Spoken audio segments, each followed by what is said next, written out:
जय श्री कृष्ण। श्रीमद् भगवत गीता अध्याय 10 श्लोक 10। तेषां सतत युक्तानां भजतां प्रीतिपूर्वकं ददामि बुद्धि योगम तम येन मामुपयान्ति ते।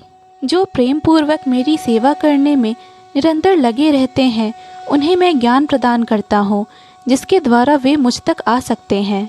अर्थात इस श्लोक में बुद्धि योगम शब्द अत्यंत महत्वपूर्ण है। हमें स्मरण हो कि द्वितीय अध्याय में भगवान ने अर्जुन को उपदेश देते हुए कहा था कि मैं तुम्हें अनेक विषयों के बारे में बता चुका हूँ और अब मैं तुम्हें बुद्धि योग की शिक्षा दूंगा। अब उसी बुद्धि योग की व्याख्या की जा रही है। बुद्धि योग कृष्ण भावनामृत में रहकर कार्य करने को कहते हैं और यही उत्तम बुद्धि है। बुद्धि का अर्थ है बुद्धि और योग का अर्थ है यौगिक गतिविधियाँ अथवा यौगिक उन्नति। जब कोई भगवत धाम को जाना चाहता है और भक्ति में वह कृष्ण भावनामृत को ग्रहण कर लेता है तो उसका यह कार्य बुद्धि योग कहलाता है। दूसरे शब्दों में बुद्धि योग वह विधि है जिससे मनुष्य भव बंधन से छूटना चाहता है। उन्नति करने का चरम लक्ष्य कृष्ण प्राप्ति है। लोग इसे नहीं जानते अतः भक्तों तथा प्रामाणिक गुरु की संगति आवश्यक है।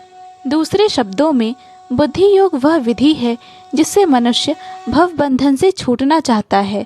उन्नति करने का चरम लक्ष्य कृष्ण प्राप्ति है। लोग इसे नहीं जानते अतः भक्तों तथा प्रामाणिक गुरु की संगति आवश्यक है। मनुष्य को ज्ञात होना चाहिए कि कृष्ण ही लक्ष्य हैं और जब लक्ष्य निर्दिष्ट है तो पथ पर मंद गति से प्रगति करने पर भी अंतिम लक्ष्य प्राप्त हो जाता है। जब मनुष्य लक्ष्य तो जानता है किंतु कर्म फल में लिप्त रहता है तो वह कर्मयोगी होता है। ये जानते हुए कि लक्ष्य कृष्ण है, जब कोई कृष्ण को समझने के लिए मानसिक चिंतन का सहारा लेता है तो वह ज्ञान योग में लीन होता है। किंतु जब वह लक्ष्य को जानकर कृष्ण भावनामृत तथा भक्ति में कृष्ण की खोज करता है तो वह भक्ति योगी या बुद्धि योगी होता है और यही पूर्ण योग है। यह पूर्ण योग ही जीवन की सिद्धावस्था है।